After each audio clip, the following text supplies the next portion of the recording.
KSRTCയിൽ സ്ത്രീകൾക്ക് സൗജന്യ യാത്ര ജൂൺ 15 മുതൽ. സുപ്രധാന പ്രഖ്യാപനങ്ങളുമായി വി.ഡി. സതീശൻ സർക്കാരിന്റെ ആദ്യ മന്ത്രിസഭാ യോഗം. തെരഞ്ഞെടുപ്പ് പ്രകടന പത്രികയിലെ പ്രധാന വാഗ്ദാനമായ ഇന്ദിരാ ഗ്യാരണ്ടിയിലെ 2 കാര്യങ്ങൾ നടപ്പാക്കുമെന്ന് പ്രഖ്യാപിച്ചു.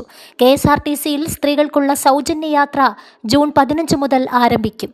അതിന്റെ വിശദാംശങ്ങൾ പിന്നീട് പ്രഖ്യാപിക്കും. വയോജനങ്ങൾക്കായി പ്രത്യേക വകുപ്പ് രൂപീകരിക്കുന്നതിലും തീരുമാനമായി. രാജ്യത്ത് ആദ്യമായാണ് പ്രത്യേക വകുപ്പ് വയോജനങ്ങൾക്കായി നടപ്പിലാക്കുന്നതെന്നും വി.ഡി. സതീശൻ പറഞ്ഞു.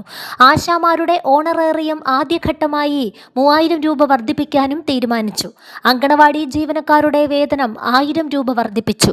ആദ്യഘട്ടമായാണ് 1000 രൂപ കൂട്ടിയതെന്നും മുഖ്യമന്ത്രി പറഞ്ഞു. പാചകത്തൊഴിലാളികളുടെ വേതനം 1000 രൂപ വർദ്ധിപ്പിച്ചിട്ടുണ്ട്.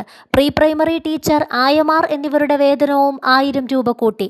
ആലപ്പുഴയിലെ നവകേരള സദസ്സിനിടെ യൂത്ത് കോൺഗ്രസ് പ്രവർത്തകരെ മുൻ മുഖ്യമന്ത്രിയുടെ ഗൺമാന്മാർ മർദ്ദിച്ച സംഭവത്തിൽ പ്രത്യേക അന്വേഷണ സംഘത്തെ രൂപീകരിച്ചു.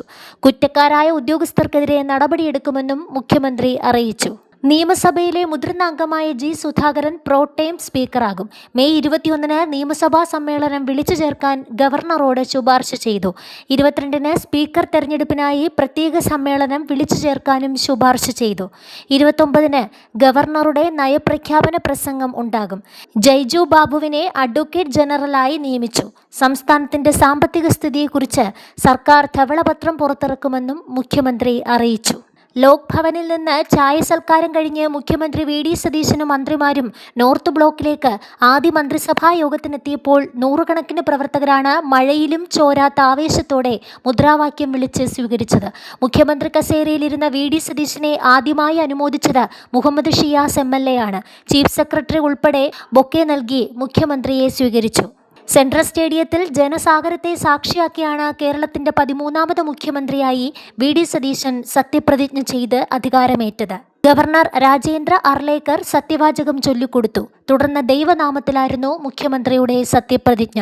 മുഖ്യമന്ത്രിക്ക് പിന്നാലെ മറ്റ് 20 മന്ത്രിമാരും സത്യപ്രതിജ്ഞ ചെയ്തു. P.K. കുഞ്ഞാലിക്കുട്ടി 2ാമതും രമേശ് ചെന്നിത്തല 3ാമതുമായി സത്യപ്രതിജ്ഞ ചെയ്തു. Sunny Joseph, K. Muraleedharan, Mons Joseph, Shibu Baby John, Anoop Jacob, C.P. John, A.P. Anilkumar, N. Shamsuddin, P.C. Vishnunath, Roji M. John, Bindu Krishna, M. Liju, K.M. Shaji, P.K. Basheer, V.E. Abdul Gafoor, T. Siddique, K.A. Thulasi, O.J. Janeesh എന്നിവർ സത്യപ്രതിജ്ഞ ചെയ്തു. K. മുരളീധരൻ ഇംഗ്ലീഷിലാണ് സത്യപ്രതിജ്ഞ ചെയ്തത്. Shibu baby ജോണും C.P. ജോണും സഗൗരവവും മറ്റുള്ളവർ ദൈവനാമത്തിലും സത്യപ്രതിജ്ഞ ചെയ്തു.